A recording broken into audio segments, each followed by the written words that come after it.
আসসালামু আলাইকুম সুপ্রিয় শিক্ষার্থী, আশা করি সবাই সুস্থ আছো, নিরাপদে আছো।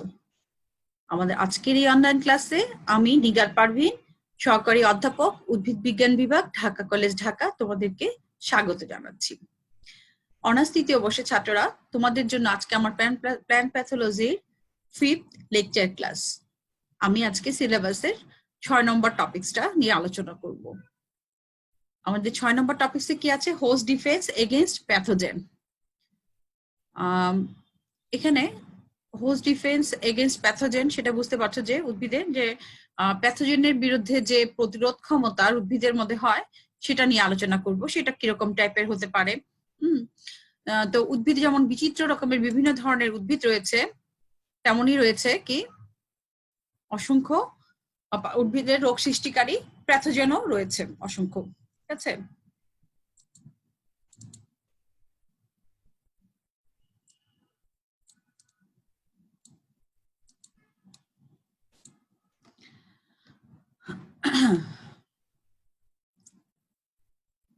আচ্ছা, আমাদের আজকের টপিকস হচ্ছে প্যাথোজেনের প্রতি পোষকের প্রতিরোধ, গঠনগত ও জৈব রাসায়নিক প্রতিরোধ, হোস্ট ডিফেন্স এগেইনস্ট প্যাথোজেন, সেটা স্ট্রাকচারাল এবং হচ্ছে বায়োকেমিক্যাল ডিফেন্স। প্যাথোজেনের প্রতি পোষকের প্রতিরোধ সেটা কি? যে প্রকৃতিতে বিভিন্ন ধরনের উদ্ভিদ যেমন রয়েছে, তার রয়েছে কিরকম বিভিন্ন অসংখ্য প্যাথোজেন রয়েছে। তা সত্ত্বেও কি করে যে উদ্ভিদ এই প্যাথোজেনকে প্রতিহত করে এবং হচ্ছে সুস্থ জীবনযাপন করে। প্রতিটি উদ্ভিদ কি করে যে প্রায় শতাধিক ধরনের জীবাণু দ্বারা বা প্যাথোজেন দ্বারা আক্রান্ত হতে পারে। আবার অনেক উদ্ভিদ এই প্যাথোজেনের আক্রমণকে প্রতিহত করে বেঁচে থাকে এবং হচ্ছে উল্লেখযোগ্য বা আশানুরূপ ফলন দেয়। রোগ প্রতিরোধের উদ্ভিদের ভিতরে যে এই রোগ প্রতিরোধের যে ক্ষমতাটা, সেটা হচ্ছে কি বংশগত বা জিনগত। এই যে বংশগত বা জিনগত গঠন বৈশিষ্ট্য এবং জৈব রাসায়নিক বিক্রিয়ার দ্বারা, মানে জিনের কারণে বা এই বংশগত যে প্রতিরোধ ব্যবস্থা, সেটার দ্বারা কি করে উদ্ভিদ গঠনগত এবং জৈব রাসায়নিক বিক্রিয়ার দ্বারা যৌথভাবে কি করে প্যাথোজেনকে প্রতিহত করে। বিভিন্ন প্যাথোজেনের বিরুদ্ধে উদ্ভিদের এক একটা প্যাথোজেনের বিরুদ্ধে বা প্যাথোজেনের বিরুদ্ধে যে প্রতিরোধ ব্যবস্থা, সেটা এক এক রকম এবং সেগুলো কি করে এক এক ধরনের জিন দ্বারা নিয়ন্ত্রিত হয়।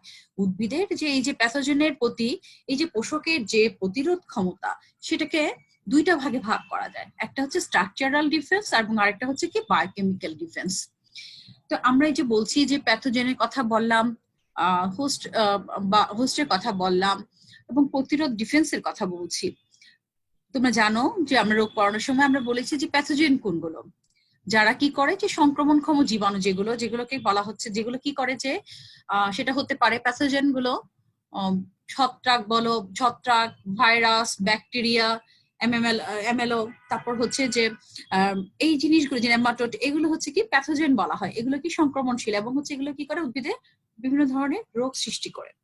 আর হোস্ট হচ্ছে যে যার দেহে এই যে প্যাথোজেনটা কি থাকে, সেটা আশ্রয় করে থাকে, যে যেখান থেকে সে খাবার সংগ্রহ করে এবং আশ্রয় পায়, সেটাকে বলা হয় হোস্ট বা কি পোষক বলা হয়। ঠিক আছে, এই যে হোস্ট বলছি যে যেটার মধ্যে প্যাথোজেনটা থাকে, এবং প্যাথোজেন যেটা হচ্ছে যে রোগ সৃষ্টি করে এবং প্রতিরোধ ক্ষমতা, যে এই যে হোস্ট কি করে যে প্যাথোজেনের বিরুদ্ধে যে প্রতিরোধ ক্ষমতা করে, সেটাই হচ্ছে কি বা আক্রমণ থেকে নিজেকে সুরক্ষিত রাখে, সেটাই হচ্ছে কি প্রতিরোধ ক্ষমতা। এই যে প্রতিরোধ ক্ষমতা বলছি, ডিফেন্সের কথা, ডিফেন্সটা হচ্ছে 2 টাইপ অফ ডিফেন্স হতে পারে। একটা হচ্ছে স্ট্রাকচারাল ডিফেন্স এবং হচ্ছে আরেকটা টাইপ হচ্ছে কি বায়োকেমিক্যাল ডিফেন্স বা বায়োকেমিক্যাল ডিফেন্স মেকানিজম। তো এই যে ডিফেন্স বলছি স্ট্রাকচারাল এবং হচ্ছে বায়োকেমিক্যাল ডিফেন্স, এটা আবার দুইটা টাইপের। স্ট্রাকচারাল যেটা হতে পারে, যেটা হচ্ছে প্রি এক্সিস্টেন্ট স্ট্রাকচারাল ডিফেন্স, আর এটা হচ্ছে পোস্ট ইনফেকশনাল আর হচ্ছে ইনডিউস স্ট্রাকচারাল ডিফেন্স। এটা হচ্ছে আক্রমণের পূর্বে যে প্যাথোজেনের মধ্যে যে প্যাথোজেন দ্বারা আক্রমণের পূর্বে পোষকের যে নিজস্ব যে রোগ প্রতিরোধ ক্ষমতা গড়ে ওঠে, সেটাই হচ্ছে কি বলা হচ্ছে প্রি এক্সিস্টেন্ট স্ট্রাকচারাল ডিফেন্স। আর পোস্ট ইনফেকশনাল আর ইনডিউস স্ট্রাকচারাল ডিফেন্স, যেটা হচ্ছে যে আক্রমণের পরে বা আক্রমণের পরবর্তী পর্যায়ে উদ্ভিদের যে পোষকের যে প্রতিরোধ ক্ষমতা গড়ে ওঠে, সেটাকে বলা হচ্ছে যে পোস্ট ইনফেকশনাল ডিফেন্স। ঠিক আছে, আচ্ছা, প্রি এক্সিস্টেন্স স্ট্রাকচারাল ডিফেন্সের মধ্যে কি আছে যে ওয়াক্স বলো, কিউটিক্যাল থিকনেস এন্ড হচ্ছে টাটনেস, স্টোমাটা, স্ট্যান্ড ক্যামাসেল, লেন্টিসেল, এগুলো হচ্ছে প্রি এক্সিস্টেন্টের মাঝে পড়ছে। ঠিক আছে, এই ভাগগুলোতে ভাগ করা যায়। তো প্রি এক্সিস্টেন্টের মধ্যে বললাম যেটা যে উদ্ভিদের এইটা কি যে স্ট্রাকচারাল, আবার আসি চলো যে স্ট্রাকচারাল ডিফারেন্সে, যে পোষক উদ্ভিদের যে গাঠনিক বৈশিষ্ট্য যা ভৌত বাধা রূপে প্যাথোজেনের প্রবেশ এবং উদ্ভিদে তাদের বিস্তার রোধ করে তাকে গঠনগত প্রতিরোধ বলা হয়। এটা দুইটা টাইপের, একটা প্রি এক্সিস্টেন্ট ডিফেন্স স্ট্রাকচার আর একটা হচ্ছে কি যে পোস্ট ইনফেকশনাল ডিফেন্স স্ট্রাকচার, যেটাকে বলা হয় যে আক্রমণের পরবর্তীতে যে প্রতিরোধ ক্ষমতা গড়ে ওঠে সেটা। আচ্ছা, পূর্ব হতে বিদ্যমান গঠনগত প্রতিরোধের বৈশিষ্ট্য বা প্রি এক্সিস্টেন্ট ডিফেন্স স্ট্রাকচার সেটা কি? উদ্ভিদে প্যাথোজেনের সংস্পর্শের পূর্ব থেকেই কতগুলো গঠনগত প্রতিরোধ ব্যবস্থা বিদ্যমান থাকে, মানে প্যাথোজেনের আক্রমণের পূর্বেই বা প্যাথোজেনের সংস্পর্শে আসার আগে থেকেই উদ্ভিদে কতগুলো কি থাকে যে নিজস্ব একটা প্রতিরোধ ব্যবস্থা থাকে। এই সকল গঠনগত বৈশিষ্ট্যগুলো হচ্ছে যে বিভিন্ন ধরনের যে উদ্ভিদের যে ত্বকে যে এপিডার্মাল সেল থাকে সেখানে যে আবরণটা থাকে কিউটিকলের আবরণ বা মোম বা কিউটিনের আবরণ থাকতে পারে, রোম থাকতে পারে, লেন্টিসেল থাকতে পারে। তারপর হচ্ছে বিভিন্ন ধরনের যে টিস্যুর যে উপস্থিতি, যে পুরো প্রাচীরযুক্ত কোষ বা টিস্যুর উপস্থিতি, এগুলো কি করে যে প্যাথোজেনের আক্রমণকে প্রতিরোধ করে। হ্যাঁ, এগুলো নিয়ে আবার একটু আমরা আলোচনা করব এখন। দেখো, এপিডার্মাল কোষের বাইরে মোম এবং কিউটিকলের ধরন ও পরিমাণ। অনেক উদ্ভিদ, আমরা জানি যে উদ্ভিদের যে টিস্যুর বাইরে যে থাকে যে কোষটা, সেটাকে বলা হচ্ছে যে এই যে এপিডার্মাল কোষের বাইরে যে আবরণটা, সেটা কি থাকে, একটা কিউটিকলের আবরণ থাকে। এখানে দেখা যাচ্ছে, তাই না? তুমি দেখতে পাচ্ছ এই যে এই সেলগুলো হচ্ছে এপিডার্মাল সেল। এই যে উদ্ভিদের এপিডার্মিসের উপর মোম এবং যে কিউটিনের যে আবরণটা থাকে সেটাকে বলা হয় কিউটিকল বলা হয়। অনেক উদ্ভিদের ক্ষেত্রে দেখা যায় যে মোমের স্তরটা পাতা এবং ফলের উপরে একটি পানি বিকর্ষী তল বা ওয়াটার রিপ্লেন্ট সারফেস গঠন করে এবং পানির একটা পাতলা আবরণ সৃষ্টি হয়। পানির কোনো পাতলা আবরণ সৃষ্টি হয় না, ফলে কি করে যে ছত্রাকের যে স্পোর বা কনিডিয়া অঙ্কুরিত এবং হচ্ছে ব্যাকটেরিয়ার বংশবৃদ্ধি সেটাও হতে পারে না। হ্যাঁ, ছত্রাকের স্পোর যে পানি থাকে না, বিধায় কি আর্দ্র, আমরা জানি যে ছত্রাকের স্পোর গুলো কি হয় যে আর্দ্রতা দরকার হয়, তাই না? বিকশিত হলে আর্দ্র পরিবেশে ছত্রাকের বৃদ্ধিটা ত্বরান্বিত হয়। তো এক্ষেত্রে যেহেতু যে একটা মোম বা কিউটিকলের আবরণ থাকে উদ্ভিদের ক্ষেত্রে, সেক্ষেত্রে কি হয় যে যার ফলে উদ্ভিদের কি পানিটা ধারণ করে রাখতে পারে না এবং হচ্ছে কি ছত্রাকের স্পোর বা কনিডা অঙ্কুরিত হয় না এবং হচ্ছে ব্যাকটেরিয়ার বংশবৃদ্ধিও এটাতে হয় না। সিডার জাতীয় আপেলে যে স্ক্যাব রোগ হয় এবং ইউক্যালিপটাস গাছে আক্রমণের ক্ষেত্রে দেখা গেছে যে ত্বকে মোমের পরিমাণ যখন বেশি থাকে তখন কি হয় যে আক্রমণের তীব্রতা কম হয়। ঠিক আছে? আচ্ছা, এই যে এইগুলো হচ্ছে কি, দেখো পুরো প্রাচীরযুক্ত যে আবরণগুলো সেগুলোকে কিউটিকল, এই যে আবরণগুলো থাকার ফলে উদ্ভিদের ক্ষেত্রে কি দেখা যায় যে প্যাথোজেনটা ভেতরে প্রবেশ করতে পারে না। আর এখানে যেহেতু পানি থাকে না, এই জায়গাটা কি থাকে, শুষ্ক থাকে। হ্যাঁ, কিউটিকলে আবরণ থাকে, কিউটিকলে যে মোম এবং কিউটিনের যে আবরণটা থাকে পুরো আবরণ, যার ফলে প্যাথোজেন এটা ভেদ করে ভেতরে প্রবেশ করতে পারে না এবং কি এইভাবে কি হয় যে পোষকটা প্যাথোজেনকে প্রতিরোধ করে। অনেক ক্ষেত্রে দেখা যায় যে ছত্রাকের ত্বক ভেদ করে পোষকের ভিতরে প্রবেশ করে এবং সেখানে কোথায় কিউটিকল কতটা পুরো পরিমাণে মানে পুরু থাকে বা শক্ত, তার উপরও ছত্রাকের আক্রমণের সফলতা নির্ভর করে। কিছু রোগের ক্ষেত্রে দেখা যায় যে সংবেদনশীল জাতের তুলনায় রোগ প্রতিরোধী জাতির ক্ষেত্রে যে উদ্ভিদের কিউটিকল অপেক্ষাকৃত পুরু থাকে, যে কিছু রোগ প্রতিরোধ জাত থাকে যেগুলো হচ্ছে যে পুরু কিউটিকল আবরণ থাকে। যেমন হচ্ছে যে কফিতে দেখা যায় যে কোয়েলটোট্রিকাম কফিনারাম এবং হচ্ছে স্ট্রবেরিতে এটা দেখা যায়। ঠিক আছে, এরপর আসে 2 নম্বর, এপিডার্মাল কোষ প্রাচীরের গঠন। এপিডার্মিস কোষের বাইরের প্রাচীর কতটা পুরু এবং সুদৃঢ় তার উপরও গাছের রোগ প্রতিরোধ ক্ষমতা নির্ভর করে। মানে এপিডার্মিসের যে কোষের বাইরের যে প্রাচীরটা সেটা কতটা পুরু এবং সুদৃঢ় তার উপর গাছের কি করে প্রতিরোধ ক্ষমতা নির্ভর করে। যেমন হচ্ছে যে বারবেরি গাছের যে পাক্সিনিয়া গ্রামিনিস এবং তিসিতে হচ্ছে ম্যামস্পোরালিনি এর আক্রমণের ক্ষেত্রে এটা দেখা যায়। হ্যাঁ, এপিডার্মাল কোষের যে প্রাচীরে পুরু হয় কিসের জন্য, বিভিন্ন ধরনের যে পদার্থগুলো যা আছে উদ্ভিদে, যে লিগনিন বলো, সুবিনিন বলো, সিলিসিক অ্যাসিড বা সিলিসাইলিক অ্যাসিড, এগুলো এই পদার্থগুলো জমা হলে, এই রাসায়নিক পদার্থগুলো যখন জমা হয় উদ্ভিদে কি হয় যে রোগ প্রতিরোধ ক্ষমতা বৃদ্ধি পায়। যেসব অবস্থায় যে সিলিসিলিক অ্যাসিড বেশি জমা হয়, যেমন হচ্ছে যে পানিতে যদি ডোবা অবস্থায় চারা লাগালে গাছের রোগ প্রতিরোধ ক্ষমতা কিছুটা বৃদ্ধি পায়। এই যে দেখো, কিউটিকেল এবং হচ্ছে এপিডার্মাল সেল। যে যখন বলেছি যে অনেক ক্ষেত্রে দেখা যায় যে উদ্ভিদের ক্ষেত্রে কিউটিকেলের একটা আবরণ থাকে, আবার অনেক ক্ষেত্রে দেখা যায় যে এপিডার্মিসের স্তরটা পুরো প্রাচীরযুক্ত থাকে। কেন সেটা হয়? যেটা বললাম যে লিগনিন বলো, সুবিরিন বলো, সিলিসিক অ্যাসিড বলো, যে এগুলো জমা হওয়ার ফলে প্রাচীরটা পুরু থাকে, যার ফলে কি করে প্যাথোজেন এই প্রাচীরটা ভেদ করে ভেতরে প্রবেশ করতে পারে না। ঠিক আছে, এভাবে কি করে যে পোষকটা প্যাথোজেনের আক্রমণকে প্রতিহত করতে পারে।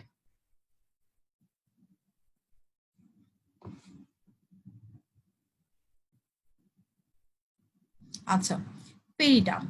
অনেক গাছে দেখা যায় যে অনেক উদ্ভিদের ক্ষেত্রে সেকেন্ডারি বৃদ্ধির ফলে যে ত্বকটা ফেটে যায়, সেখানে একাধিক কোষের একটা স্তর বিশিষ্ট লেয়ার দেখা যায়, যেটাকে বলা হয় যে পেরিডার্ম বলা হয়। পেরিডার্মের কোষ প্রাচীরে সুবিরিন জমার ফলে সেটি কি করে যে সেটাতে ছত্রাকে সরাসরি প্রবেশে বাধা প্রাপ্ত হয়।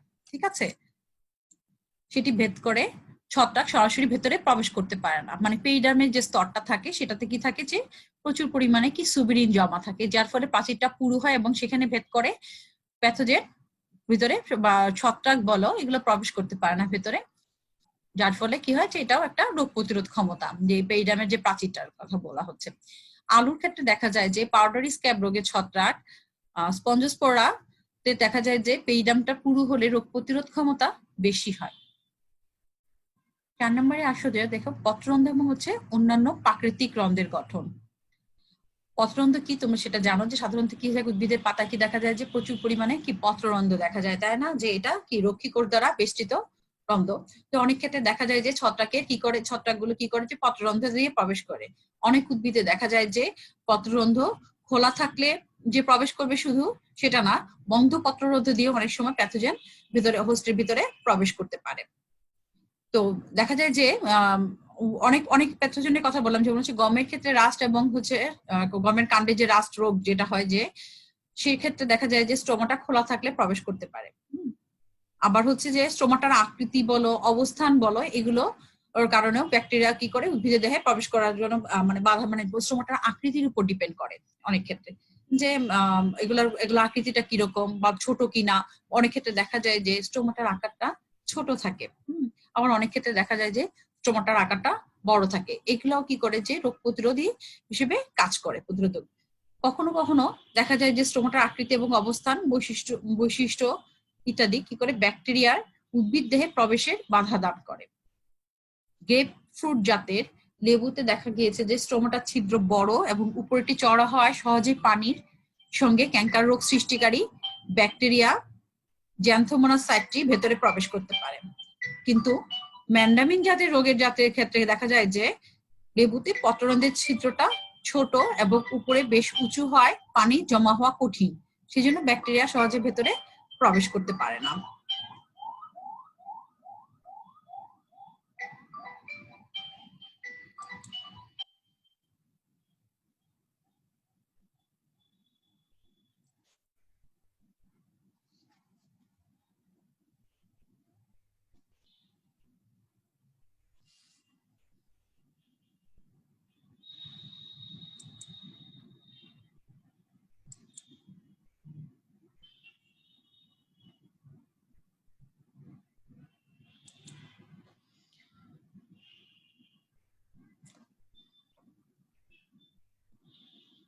আচ্ছা, এই যে দেখো স্টোমাটার কথা বলছিলাম, এই যে এইগুলো কি বলা হয়, গার্ড সেল বা রক্ষী কোষ। এই যে ভেতরে নিউক্লিয়াস, যে স্টোমাটা ওপেন,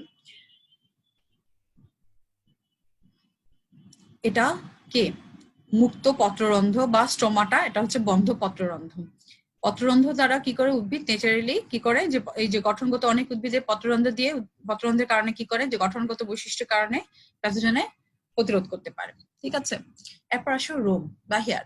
পাতার ত্বকের উপরে অনেক সময় কি থাকে যে হ্যাঁ আমরা বলি যে অনেক ক্ষেত্রে দেখা যায় যে কাণ্ড, পাতা বা ফলের উপরে হালকা রোম রোম থাকে। হ্যাঁ, সেগুলো কি করে প্যাথোজেনের আক্রমণ থেকে উদ্ভিদকে রক্ষা করতে পারে।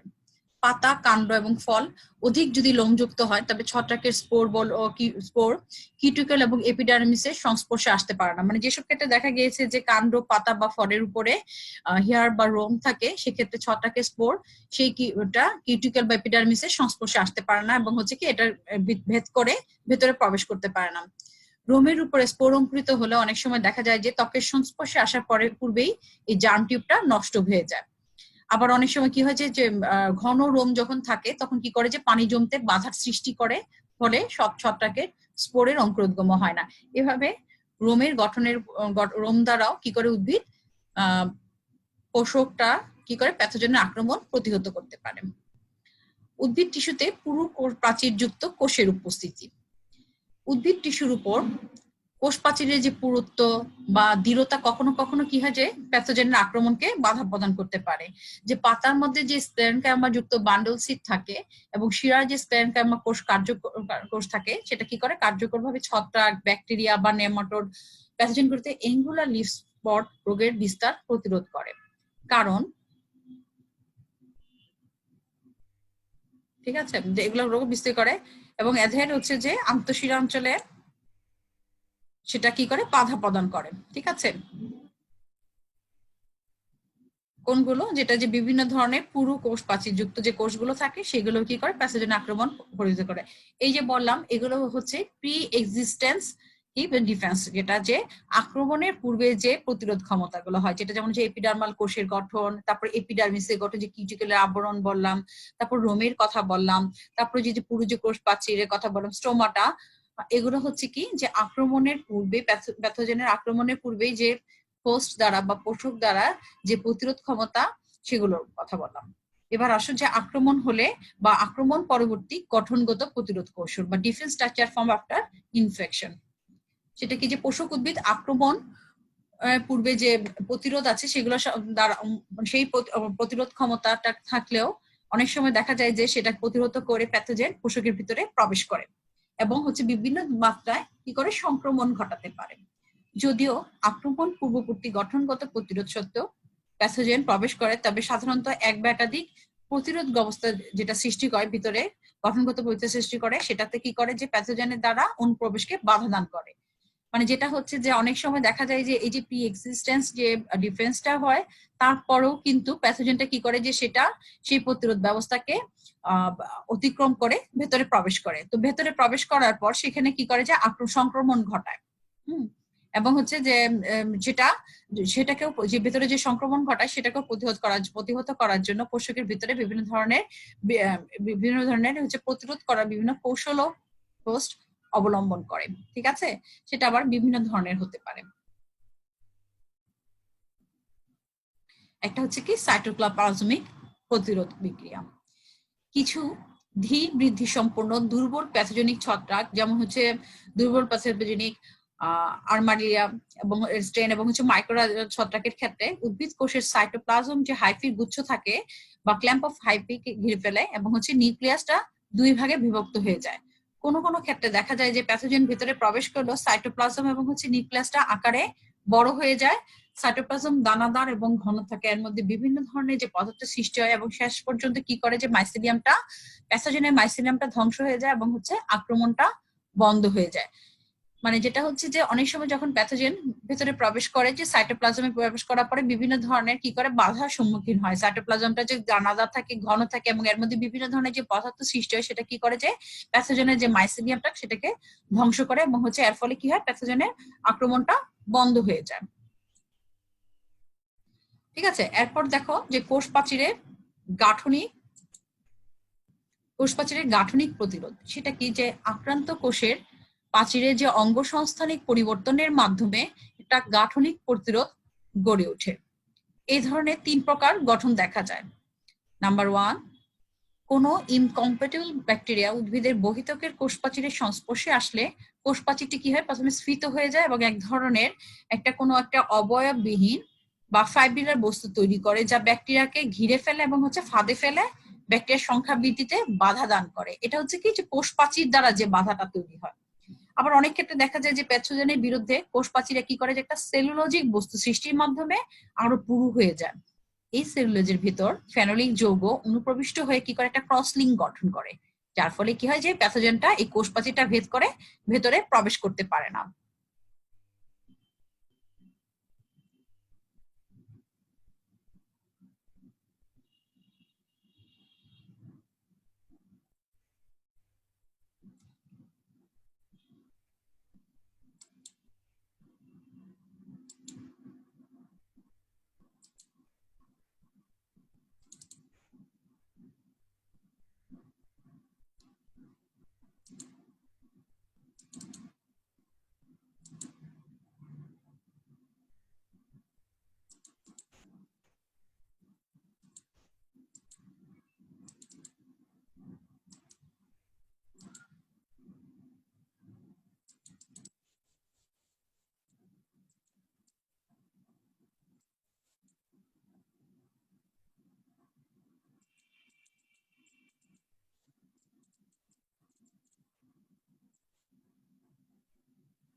আচ্ছা, আবার দেখা যায় যে অনেক ক্ষেত্রে ছত্রাক প্যাথোজেনের আক্রমণের ফলে কোষ প্রাচীরের ভিতরের দিকে যে ক্যালোজ প্যাপেলি থাকে সৃষ্টি হয়, সেগুলো দ্বারাও যে অণুজীবদের ইনকুলেশনের 2-3 ঘন্টার মধ্যে প্যাপেলি সৃষ্টি হয়। হ্যাঁ, ইনকুলেশন মানে প্যাথোজেনের কি সংস্পর্শ, তাই না? যে প্যাথোজেন যখন কোষের সংস্পর্শে আসে সেটাকে বলা হয় ইনকুলেশন। হ্যাঁ, এর ফলে কি হয় যে এই ধরনের যে প্যাপেলিটা সৃষ্টি হয়, সেই প্যাপেলিটা কখনো কখনো প্যাথোজেনের কোষকে কখনো কখনো কি করে যে প্যাথোজেনকে কোষে প্রবেশে বাধা দান করে। কখনো কোষ প্রাচীর ভেদকারী ছত্রাকের হাইফার আগমনে লুমেনে বৃদ্ধির ফলে এক ধরনের ক্যালোজ সৃষ্টি হয়, যা পরিবর্তিত এবং পরবর্তীতে ফেনোলিক যৌগ অনুপ্রবিষ্ট হয়ে হাইফার চতুর্দিকে একটি সিদ বা লিগনিন টিউবার গঠন করে। লিগনিন টিউবার গঠন করে এবং হচ্ছে কি প্যাথোজেনটাকে প্রবেশে বাধা দান করে। এটা হচ্ছে যে কোষ প্রাচীরের যে গাঠনিক প্রতিরোধ। আমি পোস্ট ইনফেকশনাল ইনফ্লুয়েন্সের মধ্যে আমি কি বললাম, একটা বললাম যে সাইটোপ্লাজমিক প্রতিরোধ, যেটা সাইটোপ্লাজম প্রতিরোধ করে প্যাথোজেনকে, আরেকটা বলেছি কোষ প্রাচীরের গাঠনিক প্রতিরোধ। এবার আসো যে হিস্টোলজিক্যাল প্রতিরোধ, মানে পোস্ট ইনফেকশনাল ডিফেন্সের মধ্যে 3 ধরনের প্রতিরোধ মেইনলি দেখা যায়। একটা হচ্ছে যে সাইটোপ্লাজমিক প্রতিরোধ, একটা এক প্রকার হচ্ছে কোষ প্রাচীরের গঠনগত প্রতিরোধ, একটা হচ্ছে হিস্টোলজিক্যাল গাঠনিক প্রতিরোধ। যেটা হচ্ছে যে হিস্টোলজিক্যালটা দেখো যে আক্রান্ত উদ্ভিদ প্যাথোজেনকে প্রতিরোধ করার পর জন্য বিভিন্ন ধরনের গঠনগত কৌশল অবলম্বন করে। এটা বিভিন্ন রকমের হতে পারে। একটা হচ্ছে যে কর্ক সৃষ্টি করে, ছত্রাক বা ব্যাকটেরিয়া এবং কখনো কতকর ভাইরাস কি করে যে নেমাটোডে আক্রমণ, ভাইরাস এবং হচ্ছে ছত্রাক, ব্যাকটেরিয়া, ভাইরাস, নেমাটোড এগুলো কি প্যাথোজেন, তাই না? যে এই আক্রমণগুলো প্রতিরোধের জন্য অনেক সময় কি হয় যে আক্রান্ত স্থানে কয়েক স্তর কর্ক গঠন হয়। এই কর্কটা কি করে যে প্যাথোজেনকে প্রারম্ভিক ক্ষতস্থান থেকে, যে ইনিশিয়াল যে জায়গাটায় যে প্যাথোজেনটা আক্রমণ করে সেখান থেকে আর বিস্তার লাভ করতে দেয় না, সেখানে সেই জায়গাটায় সেইটাকে বাধা দান করে। এই স্তরটি প্যাথোজেন কর্তৃক নিশ্চিত যে টক্সিন বস্তুর বিস্তার বন্ধ করে দেয়। মানে এই জায়গাটাতে কি হয় যে কর্কটা কি করে যে কর্ক একটা স্তর তৈরি করে, যে জায়গাটা কি প্যাথোজেন আক্রমণ করে সেই জায়গাটায় তার বিস্তারটা বন্ধ করে দেয়। এছাড়া কি করে যে কর্ক স্তর সুস্থ অঞ্চল থেকে সংক্রমিত স্থানে পুষ্টি এবং পানির প্রবাহটা বন্ধ করে দেয়, যার ফলে কি করে যে প্যাথোজেন সহ কর্ক স্তরটা কি আলাদা হয়ে যায় এবং হচ্ছে পচন ক্ষত বা একটা নেক্রোটিক অঞ্চল হিসেবে পোষক দেহে একই স্থানে অবস্থান করে। মোট কথা হচ্ছে যে যখন প্যাথোজেন আক্রমণ করে পোষকে, তখন সেখানে কি করে যে একটা মানে কক স্তর তৈরি করে। সেই কক স্তরটা কি করে যে প্যাথোজেনের বৃদ্ধিটাকে সেই জায়গাটাকে রোধ করে দেয়। ঠিক আছে, এবং সেখানে যে বিভিন্ন ধরনের যে প্যাথোজেন কর্তৃক যে নিঃসৃত বস্তু হয় সেটার বিস্তারটাকে বন্ধ করে দেয় এবং হচ্ছে সুস্থ স্তর থেকে যে পানি বলো পুষ্টি বলো সেইগুলোর প্রবাহ প্যাথোজেন সহ সেটা বন্ধ করে দিয়ে কি করে যে প্যাথোজেন সহ কর্ক স্তরটা আলাদা বিচ্ছিন্ন হয়ে যায় এবং সেখানে ওই পচনরূপ অবস্থান করে এবং একটা সময় ওই জায়গাটাতেই সে আর বৃদ্ধি পেতে পারে না, বৃদ্ধিটা ওই জায়গাটাতেই বন্ধ হয়ে যায়। এই যে দেখো এখানে একটা এই যে সুস্থ অঞ্চল ফেলোজেন, এই যে এটা হচ্ছে কর্ক স্তর এই জায়গাটা। ঠিক আছে এখানে, আর এটা হলো আক্রান্ত অংশ। কি বলেছি যে অনেক সময় দেখা যায় যে সুস্থ গাছের যে পেছনের দিকে কি হয় যে একটা যে কর্ক স্তর তৈরি হয়, সেই কর্ক স্তরটা কি করে যে আক্রান্ত যেখানে প্যাথোজেনটা আক্রমণ করে সেই জায়গাটাতে কি করে যে আবদ্ধ করে ফেলে, এটা আর এই সামনের দিকে এগোতে পারে না এবং হচ্ছে এই যে সুস্থ গাছ থেকে যে পানি বলো পুষ্টি বলো এগুলোর প্রবাহটা সে বন্ধ করে দেয় এবং একটা সময় দেখা যায় যে এই কর্ক স্তর সহ যে আক্রান্ত স্তর অংশটা আইসোলেটেড হয়ে যায়। হ্যাঁ, এবং এখানেই পচে যায়, বিচ্ছিন্ন হয়ে যায় অংশটা, তোমরা এটা বৃদ্ধি পায় না। মানে এভাবে কর্কস্তর সৃষ্টি করে কি করে উদ্ভিদটাকে পোষকটা প্যাথোজেনের আক্রমণকে প্রতিহত করতে পারে। কোনো কোনো ক্ষেত্রে দেখা যায় যে প্যাথোজেনের নেক্রিটিক টিস্যুর নিচে সুস্থ টিস্যুর চাপে বাইরে এসে স্ক্যাব সৃষ্টি করে, যা ঝরে পড়তে পারে। এরূপে প্যাথোজেনটি পোষক দেহে সম্পূর্ণরূপে আলাদা হয়ে যায়। আলুর ক্ষেত্রে যেটা দেখা যায় যে আলু যে রাইজোটিনা সোলানি বা tomato leaf spot, strawberry leaf spot, হ্যাঁ, ধানের বাদামি রোগ, অ্যাপেলেস্কোপ ইত্যাদি ইত্যাদি গাছেগুলোতে এই ধরনের প্রতিরোধ ব্যবস্থা দেখা যায়, যে কর্ক সৃষ্টি করে প্রতিরোধ ব্যবস্থা। এরপর আসো যে অ্যাবসিসেন্ট ফর্ম বা অ্যাবসিসেন্ট লেয়ার সৃষ্টি কিংবা মোচন স্তর সৃষ্টি। এটা কি ছত্রাক, ব্যাকটেরিয়া বা ভাইরাস সংক্রমণের পর স্টোন ফ্রুট যেমন হচ্ছে চেরি বলো, পিচ, এগুলো কচি এবং সতেজ পাতায় মোচন একটা স্তর সৃষ্টি করে বা অ্যাবসিসেন্ট একটা লেয়ার সৃষ্টি করে। সেই লেয়ার গুলো কি করে যে চতুর্দিকে গোলাকার কোষের মাঝখানে ফাঁকা স্থানগুলো যেটা হচ্ছে সেটা হচ্ছে লেয়ার, এই যে মোচন স্তর, এই যে অ্যাবসিসেন্ট স্তর, এই যে অ্যাবসিসেন্ট স্তর, এটা হচ্ছে অ্যাবসিসেন্ট লেয়ার। হ্যাঁ, ঠিক আছে, যে একটা অ্যাবসিসেন্ট লেয়ার সৃষ্টি করছে যে উপর থেকে নিচ পর্যন্ত, ঠিক আছে, এপিডার্মিস কোষের উপর থেকে নিচ পর্যন্ত একটা কি করে যে অ্যাবসিসেন্ট স্তর সৃষ্টি করে। হ্যাঁ, যেটা সংক্রমণটা লোকাসের চতুর্দিকে পাতার দুটি গোলকের কোষ স্তরের মাঝখানে যে ফাঁকা স্থানটা আমি দেখালাম, যেটা যে দুইটা কোষের মাঝখানে যে দুই পাশে যে এটা সুস্থ অঞ্চল, এটা হচ্ছে কি আক্রান্ত অঞ্চল। ঠিক আছে, এগুলো কতগুলো কি শর্ট হোলও তৈরি করে, এখানে গোল আকার কতগুলো শর্ট হোল দেখা যায়। তো এই যে একটা মোচন স্তর ফাঁকা স্থানটা, এটা কি করে, এই মোচন স্তর একটা তৈরি করে। ঠিক আছে, যার ফলে এই যে দুটি মানে কোষ স্তরের মিডল ল্যামেলা দ্রবীভূত হয়ে যায়। এখানে যে দুইটি কোষের যে মিডল স্তরের যে ল্যামেলাটা, যে দুইটা কোষের মাঝখানে একটা সুস্থ অঞ্চল, এটা আক্রান্ত অঞ্চল, এই দুইটা অঞ্চলের মাঝখানে যে মিডল স্তরের ল্যামেলাটা, সেটা কি করে যে দ্রবীভূত হয়ে যায় এবং হচ্ছে কি দুইটা স্তরের মানে ঊর্ধ্বত্বক থেকে নিচের ত্বক পর্যন্ত বিচ্ছিন্ন হয়ে পড়ে। এই বিচ্ছিন্নতা যখন উপরে এপিডার্মালের উপরের স্তর থেকে নিচে পর্যন্ত বিস্তৃত হয়, তখন তাকে একটা মোচন স্তর বা এই যে অ্যাবসেশন স্তরটা তৈরি হয় উপর থেকে নিচ পর্যন্ত, এপিডার্মাল কোষের উপর থেকে নিচ পর্যন্ত। এই জায়গায় যে মিডল যে দুইটা অঞ্চলের কথা বললাম, যে সুস্থ অঞ্চল এবং হচ্ছে আক্রান্ত অঞ্চল, এই অঞ্চলে যে মিডল ল্যামেলা দ্রবীভূত হয়ে যায় এবং উপর স্তর থেকে নিচের স্তর পর্যন্ত একটা যে অঞ্চল সৃষ্টি হয়, যেটাকে বলা হয় একটা লেয়ার তৈরি হয়, সেটাকে বলা হয় মোচন স্তর বা অ্যাবসেশন লেয়ার বলা হয়। তো এর ফলে কি হয় যে আক্রান্ত অংশের কোষ সহ কিছু অংশ কি করে যে পাতার সুস্থ অংশ থেকে বিচ্ছিন্ন হয়ে পড়ে এবং মরে একটা সময় কি হয়, এগুলো মরে শুকিয়ে যায় এবং হচ্ছে প্যাথোজেন সহ ঝরে পড়ে। পাতাগুলোতে যখন গোল গোল অনেক সময় শর্ট ক্ষতের নে শর্ট দেখা যায়, সেগুলোকে বলা শর্ট হোল বলা হয়। যেমন পুঁই পাতার মধ্যে, তোমরা পুঁই শাক দেখেছো, পুঁই পাতা গাছ দেখেছো, সেগুলোতে কি দেখা যায় অনেক সময় গোলাকার রাউন্ড দেখা যায়, সেগুলোকে বলা হচ্ছে যে শর্ট হোল বলা হয়। এবং এগুলো যা হচ্ছে কি সার্কোস্পোরা দ্বারা সৃষ্ট একটা পিচের শর্ট হোল দেখা যায়, যেমন হচ্ছে ক্যাডোস্পোরিয়াম দ্বারা সৃষ্ট, তারপর বা চেরি গাছের shot hole, necrotic ring spot যা ভাইরাস দ্বারা সৃষ্টি হয়, এগুলো দেখা যায় যে এইভাবে। তো এই যে বললাম যে অ্যাবসেশন লেয়ার বললাম, এর দ্বারা কি করে যে পোষক কি করে প্যাথোজেনের আক্রমণকে প্রতিহত করে। ঠিক আছে, এটা এই যে অ্যাবসেশন লেয়ারটা, সেটা হচ্ছে কি সুস্থ অঞ্চল এবং হচ্ছে আক্রান্ত অঞ্চলের মধ্যবর্তী জায়গায় একটা মিডল ল্যামেলাটা দ্রবীভূত হয়ে উপর স্তর থেকে যে এপিডার্মাল স্তরের উপর থেকে নিচ পর্যন্ত যে একটা স্তর সৃষ্টি হয় অ্যাবসেশন স্তর, সেটা কথা বললাম যে এইভাবে কি করে প্যাথোজেনটা পোষকটা প্যাথোজেনের আক্রমণকে প্রতিহত করতে পারে। এরপর আসলে যে টাইলোসিস সৃষ্টি। টাইলোসিস কি, অনেক সময় উদ্ভিদে দেখা যায় যে বিভিন্ন ধরনের স্ট্রেসের সময় বা বিভিন্ন প্রতিকূল অবস্থায় যে জাইলেম আক্রমণকারী প্যাথোজেনে প্রবেশের ফলে উদ্ভিদের জাইলেম টাইলোসিস সৃষ্টি হয়। হ্যাঁ, তো এই তখন ভেসেল সংলগ্ন যে পেরেনকার্মা কোষ ভেতরের দিকে মানে পেরেনকার্মা কোষের প্রোটোপ্লাস্ট অতি বৃদ্ধি পেয়ে ভেতরের দিকে জাইলেম কূপের মধ্য দিয়ে লুমেনে প্রবেশ করে স্ফীত হয় এবং কিছুটা বেলুন আকার কোষ দেখা যায়, একে বলা হয় টাইলোসিস বলা হয়। এই যে বেলুনের মতো যে কোষগুলো জাইলেম ভেসেলের ভিতর দিয়ে যে লুমেন পর্যন্ত বৃদ্ধি পায়, কোনটা প্যারেনকার্মার যে প্যারেনকার্মা কোষের যে প্রোটোপ্লাস্টটা ভেতরের দিকে বৃদ্ধি বেলুনের মতো স্ফীত হয় যে, সেটাকে বলা হয় টাইলোসিস বলা হয়।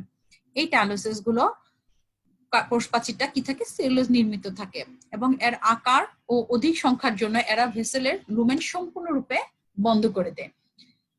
কতগুলো উদ্ভিদের ক্ষেত্রে দেখা যায় যে কচি মূলে প্যাথোজেনের সংক্রমণ হলেই টাইলোসিস অতি দ্রুত এবং প্রচুর পরিমাণে উৎপন্ন হয়, যার ফলে প্যাথোজেনে কি হয়, অগ্রযাত্রা ব্যাহত হয় বা প্যাথোজেন সামনে প্রবেশ করতে পারে না ভেতরে।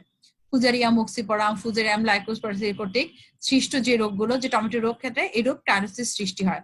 মানে টাইলোসিস দ্বারাও উদ্ভিদ কি করতে পারে, প্যাথোজেনের আক্রমণটা প্রতিরোধ করতে পারে। এইসবগুলো কি বলেছি, হিস্টোলজিক্যাল ডিফেন্স, তাই না?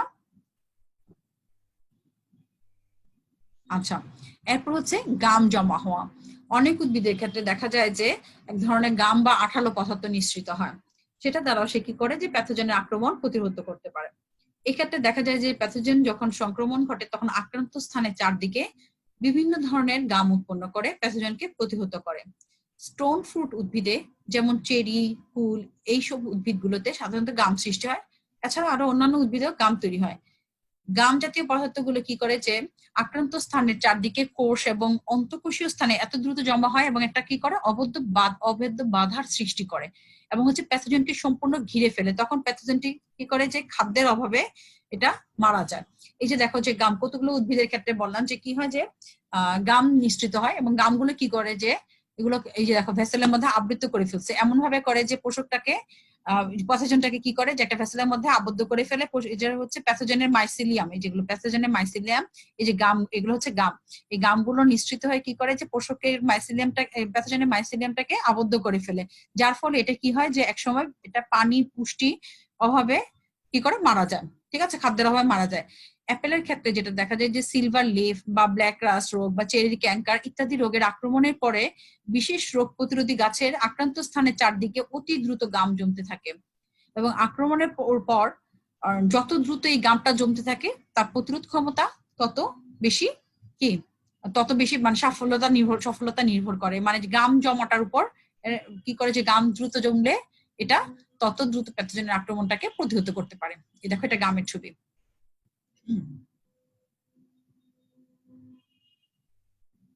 আচ্ছা, এবার আসো অনেক সময় দেখা যায় যে হাইফার চতুর্দিকে কি হয় যে শীত সৃষ্টির মাধ্যমেও রোগ প্রতিরোধ ক্ষমতা তৈরি করতে পারে উদ্ভিদ। এক্ষেত্রে দেখা যায় যে ছত্রাকের হাইফি, আমরা তো জানি যে ছত্রাকের হাইফিটা কি, যে ছত্রাকের যে এক একটা মাইসিলিয়ামের শাখা সেটাকে বলা হয় কি হাইফি। এগুলো হচ্ছে কি ছত্রাকের হাইফি। হাইফি কি করে যে যখন কোষ প্রাচীর, এই যে কোষ প্রাচীর, এই যে এটা হলো কোষ প্রাচীর, যখন এই যে হাইফিটা যখন ভেদ এই যে অ্যাপ্রোসোরিয়াম বের করে অগ্রসর হয় তখন কি করে যে কোষ প্রাচীরের যে বর্ধিত অংশটা সে কি করে যে একটা আবরণ করে সৃষ্টি করে, আবরণ বা শীত সৃষ্টি করে, যে এটা হচ্ছে আবরণ বা শীত সৃষ্টি করে যা আক্রমণকারী হাইফাকে এই যে দেখো শীত সৃষ্টি করে ঘিরে ফেলে এবং আক্রমণটাকে প্রতিরোধ করে। কি বলেছি যে অনেক সময় যে দেখা যায় যে মাইসিলিয়াম ছত্রাকের যে হাইফাটা বা প্যাথোজেন হিসেবে এখানে কি হাইফা, কার হাইফা কথা বলছি, ছত্রাকের হাইফা কোষ প্রাচীর ভেতরে যখন ভেতরে প্রবেশ করে তো কোষ প্রাচীরও কি করে এই প্যাথোজেনকে প্রতিরোধ করার জন্য কিছুটা কি করে প্রতিরক্ষামূলক একটা আবরণ তৈরি, একটা বর্ধনশীল অঙ্গ তৈরি করে। সেটাকে কি করে যে তখন এই মাইসেলিয়ামটা বা মাইসেলিয়ামের যে শাখাটা বা হাইফাটাকে সে কি করে আবদ্ধ করে ফেলে এই জায়গাটায়, তখন প্যাথোজেনটা আর ভেতরে প্রবেশ করতে পারে না এবং এখানে একসময় কি হয় যে এখানে একসময় প্যাথোজেনটা কি হয় যে প্যাথোজেনটা প্রতিহত হয়ে যায় এখানে। এইভাবে কি করে ছত্রাক প্যাথোজেনকে প্রতিরোধ করতে পারে। এই যে দেখো শীত তৈরির মাধ্যমে ওষুধটা কি করে একটা শীত তৈরি করে, শীত তৈরি করে যে প্যাথোজেনের হাইফাটাকে এখানে আবদ্ধ করে ফেলে। ঠিক আছে, এটা ফুজের এমক্সিপারামের ক্ষেত্রে দেখা যায়। এরপর আসছে নেক্রোটিক প্রতিরক্ষা। নেক্রোটিক প্রতিরক্ষা দেখা যায় যে হাইপার সেনসিটিভ প্রতিরক্ষার নেক্রোটিক প্রতিরক্ষা সেটা হচ্ছে কি হাইপার সেনসিটিভ প্রতিক্রিয়ার মাধ্যমে প্রতিরোধ ব্যবস্থা। অনেক পশু প্যাথোজেন সংযোগে দেখা যায় যে প্যাথোজেন কোষের সংস্পর্শে আসার সাথে সাথে নিউক্লিয়াসটি আক্রমণকারী প্যাথোজেনের দিকে যায় এবং দ্রুত নষ্ট হয়ে যায়। একই সময় সাইটোপ্লাজমে কি করে বাদামি রেজিনের ধারণার সৃষ্টি হয়। উদ্ভিদ কোষের সাইটোপ্লাজম বাদামি হতে থাকায় এটার মৃত্যু ঘটে এবং আক্রমণকারী হাইফাটাও নষ্ট হতে থাকে। অধিকাংশ ক্ষেত্রে হাইফা এ সকল কোষ থেকে বের হয় না এবং আক্রমণ বন্ধ হয়ে যায়। রোগ প্রতিরোধ ক্ষমতা যে আলুর যেটা বলা ফাইটোফথোরা ইনফেস্টাসকে নেক্রোটিক প্রতিরোধ পদ্ধতিতে রোগ প্রতিরোধ করতে পারে। ঠিক আছে, এই যে দেখো অনেক সময় যখন দেখা যায় যে এই যে হাইফাটা প্যাথোজেনের হাইফাটা ভিতরে প্রবেশ করে তখন সাইটোপ্লাজমের মধ্যে যে নিউক্লিয়াসটা সেটাও কি সামনের দিকে অগ্রসর হয় এবং ওটাকে প্রতিহত করার জন্য এটা তো আস্তে আস্তে কি করে সেটা এই জায়গাটাতে নষ্ট হয়ে যায় এবং হচ্ছে সাইটোপ্লাজমে কি হয় রেজিনের কতগুলো বাদামি বর্ণের দাগ দেখা যায়।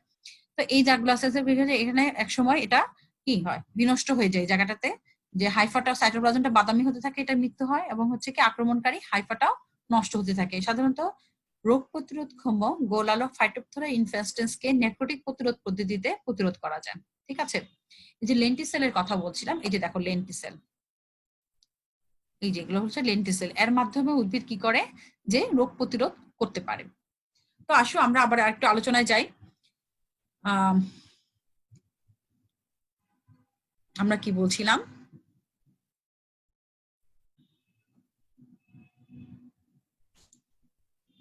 আমরা যেটা বলছিলাম যে আমরা আজকে বলছিলাম যে প্যাথোজেনের রোগ প্রতিরোধ ক্ষমতা সেটা কি ধরনের হতে পারে। উদ্ভিদ যেমন বিচিত্র ধরনের বিভিন্ন ধরনের যখন উদ্ভিদ রয়েছে তেমনি রয়েছে কি এর বিভিন্ন অনেক রকমের রোগও সৃষ্টি হয়। তো এই সবগুলো রোগকেই উদ্ভিদ কি করে আক্রমণ প্রতিহত করতে পারে এবং কি করে সেটাকে এবং আসন্ন রোগ বা তার যেরকম ফলন দেওয়ার কথা সেরকম ফলন সে দিতে পারে উদ্ভিদে। তো উদ্ভিদের যে নিজস্ব প্রতিরোধ ক্ষমতা রয়েছে সেটা কিন্তু সাধারণত জিনগত বা বংশগত প্রতিরোধ ক্ষমতা। ঠিক আছে, তো এই যে বংশগত বা জিনগত যে ক্ষমতাটার কথা বললাম যে উদ্ভিদের ক্ষেত্রে সেটা কি করে যে এই দ্বারা উদ্ভিদ কি করে বিভিন্ন গঠনগত এবং বায়োকেমিক্যাল বিক্রিয়ার মাধ্যমে উদ্ভিদ কি করে প্যাথোজেনকে প্রতিহত করতে পারে। ঠিক আছে,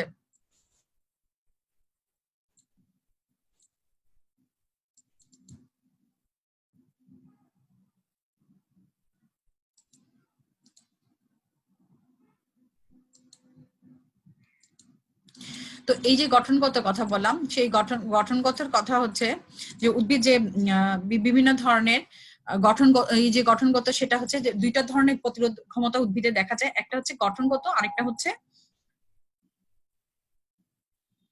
বায়োকেমিক্যাল। গঠনগতের মধ্যে হচ্ছে একটা প্রি এক্সিস্টেন্স ডিফেন্স, যেটা উদ্ভিদে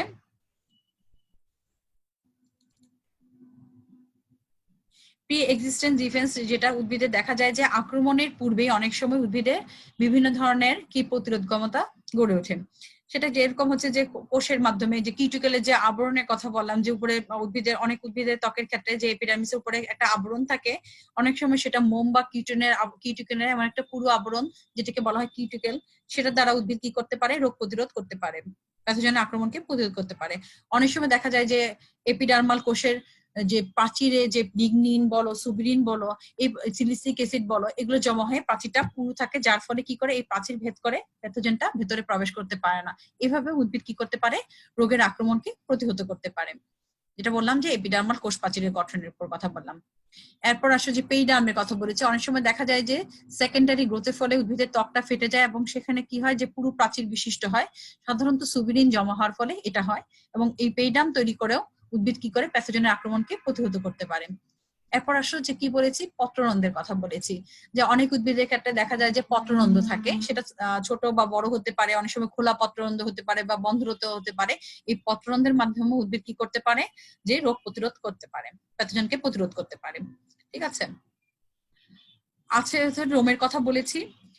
রোমে থাকে অনেক উদ্ভিদের কাণ্ড বলো, পাতা বা ফলে কি থাকে, অধিক লোমযুক্ত থাকে, যার ফলে কি করে যে এটা ভেদ করে ছত্রাকের স্পোর বা কিউটিকেলটা, মানে ছত্রাকের স্পোরটা কি করে যে কিউটিকল বা এপিডার্মিসের এই রোমের স্তরটা ভেদ করে ভেতরে প্রবেশ করতে পারে না, যার জন্য কি করে যে এইভাবে উদ্ভিদটা প্যাথোজেনের আক্রমণকে প্রতিহত করতে পারে।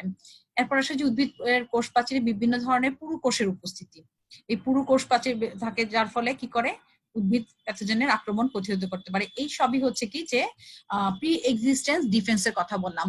পোস্ট এক্সিস্টেন্ট ডিফেন্স যখন হয় কি যে এই যে প্রি এক্সিস্টেন্ট ডিফেন্সের অতিক্রম করেও অনেক সময় প্যাথোজেন দেখা যায় যে ভেতরে আক্রমণ করে, তখন এই যে সংক্রমণটাকে প্রতিরোধ করার জন্য উদ্ভিদের যে প্যাথোজেন কর্তৃক আক্রান্ত হওয়ার পর যে প্রতিরোধ ক্ষমতা ঘটে ওঠে, সেটাকে বলা হয় যে পোস্ট ইনফেকশনাল ডিফেন্স বলা হয়।